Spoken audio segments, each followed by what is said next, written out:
All right, family support. Family support in our classrooms is a big deal. When I think about how we inform our parents, parents often like to say that they do not have any idea where to go find support, right? So think about how you offer support in your classroom.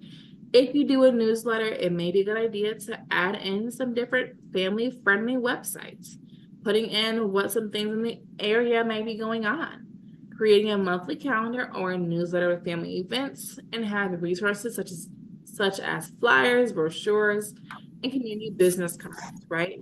They come by the center 24/7. We know soccer shots, we know um, different therapists, we know doctor's office, we know dentists that come by.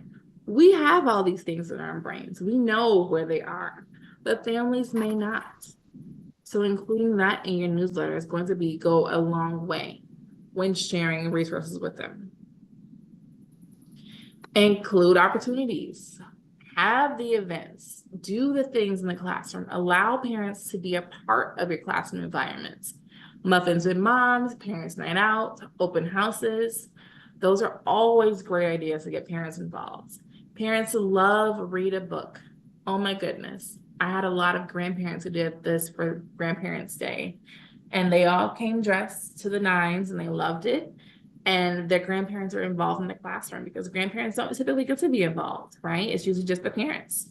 But having, again, that family culture in your classroom goes a long way for that family. And then host a career day or night for parents to share with children what their profession is. Kids want to know what their moms and dads do, even if it's not super exciting, right? They want to know what other parents do, what other families do. Things like volunteering for holidays, meals like Thanksgiving or Christmas, if it's applicable. So if you have volunteers who help serve food, absolutely get them involved as much as possible. Ask them to donate materials from their homes. Things like family pictures in the classroom, and even consider virtual parent-teacher conferences for very busy families. There's always that one mom who rushes in and rushes out. She cannot stop to talk. She cannot stay.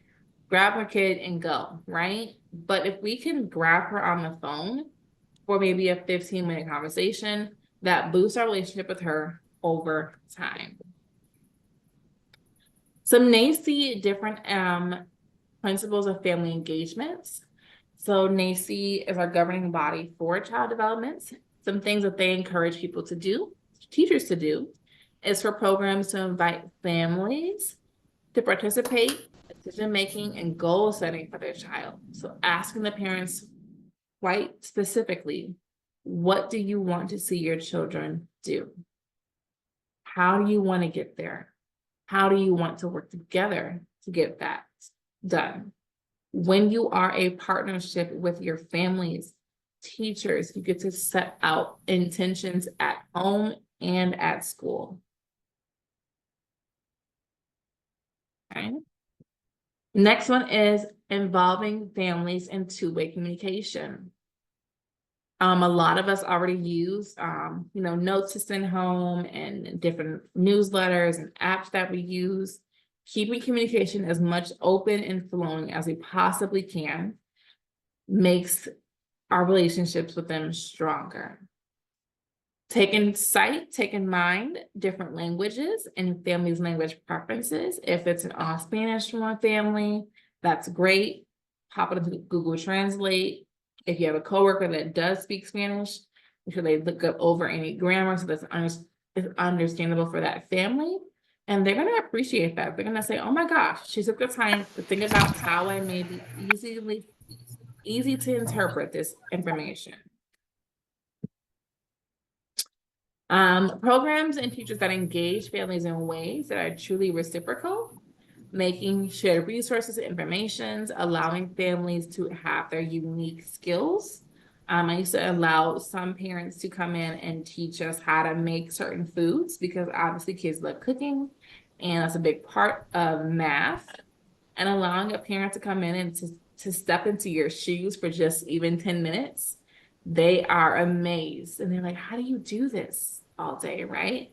They have a newfound appreciation for you as a teacher, right? Because they spent, 2 days prepping for a lesson plan and we did it in 5 minutes, right?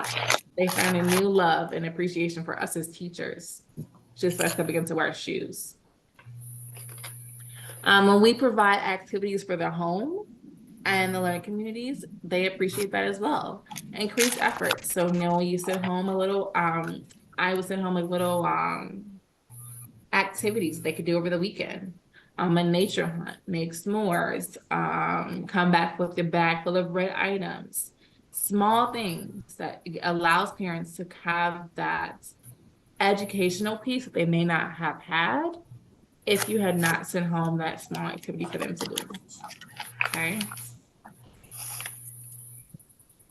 The next one is having the families participate in wider advocacy efforts, programs that actively participate in making decisions about the program itself. So if they have an idea of the days that you're closed, allowing them to have a say-so does go a long way.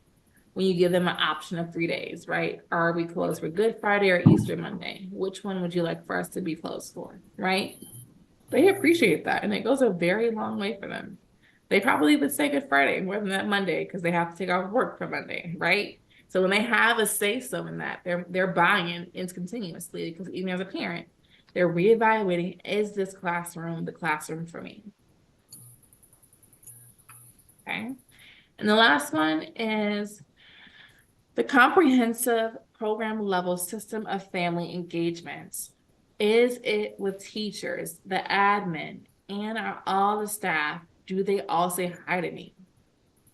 The bottom line, is this place friendly for my family? No matter whether it's auntie picks up or dad or me or grandma, do they acknowledge my existence? Do they wave hi to me when I pick up and drop off? Do they communicate and tell me how my kid's day was? That goes a long way, and families do take note of it. I cannot tell you how many times as a director I heard, the teacher didn't even know I dropped my kid off, right? That's concerning. You should know who's in your classroom and when the parents drop them off. Don't forget to like, subscribe, and share. We want to stay connected with you. Join any of our platforms at Elite Results Now. You will be able to receive tips, savings on trainings, and information that will be able to take you to another level as an early childhood educator.